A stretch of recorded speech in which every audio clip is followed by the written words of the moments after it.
Hey guys, as we go forward with the show, this is going to make a little bit more sense to you, but I want to let you know that you need to talk to my friends over at Oaktree. The reason is they have great investment property loans. They have a multitude of investment property loans, and they're all priced extremely aggressively, and these are loans that you can actually close. This is a great niche market. It's something that all realtors and lenders should be looking at right now, and we're going to try to give you compelling reasons why on our show today. I hope this helps. Now on with the show.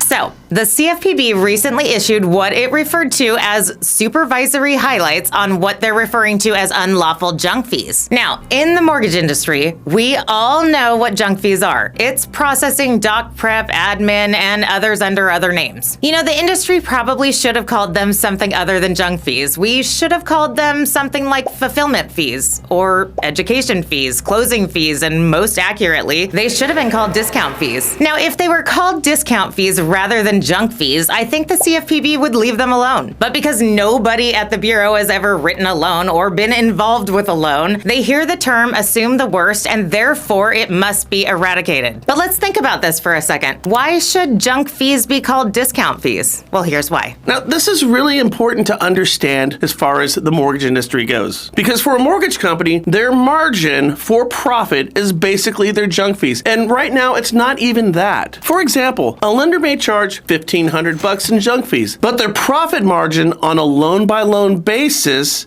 is $1,000. Meaning if they didn't charge those junk fees, that lender then would lose $500 when they go to sell that loan at that rate. Now follow us. Let's assume that the CFPB is successful in getting rid of junk fees. Now lenders are looking at selling loans at a loss. This is the reality of the mortgage industry right now, people. So what does a lender do? Well, it's simple. They jack up your client's interest rate so when they go to sell that loan on secondary, it comes at a premium because it has a higher interest rate and therefore will pay that investor a higher premium. So the moral to the story is this: junk fees allow lenders to sell consumers mortgages with lower interest rates. Without those junk fees, rates would be higher, and in some cases quite a bit higher. That's why junk fees should be, from this point forward, referred to as discount fees. Being in mortgage and real estate is like having a bipolar spouse. Today might be great, but watch out for tomorrow.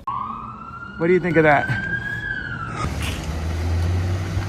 For example, last August, Blackstone said that they were setting aside $50 billion to buy homes intended for rentals. Fast forward. Today, those mega investors are retreating faster than my hairline. Quote, mega investors' share fell from 11% of investors' purchases in September to 9% in December. Malone pointed out in that same time frame, the small investor share rose from 45 to 48%. The median investor share, those with 11 to 100 properties, remained steady at around 35% of homes purchased. Large investors, those with 101 to 1,000 properties, represented 8% of all investor purchases. So here's the thing. As a realtor or a loan officer, in fact, it should be both, loan officers, go take your agents out to coffee or cocktails and pitch a plan to get your mom and pop investors back in the game. 1, there's less competition because the institutional investor is pulled back. 2, inventory is sitting. 3, sellers are offering massive concessions, which disproportionately help investors. And 4, we have some of the best investment property options with your loans. And when it comes to those type of loans, I'm talking about investment loans. Guys, I can't stress this enough. Call my friends over at Oaktree. They've got the products, they've got the pricing, and account reps that will show you how to do the investment loan shuffle. So what are you guys waiting for? This is like taking candy from a baby easy, I'm telling you. Hope this helps.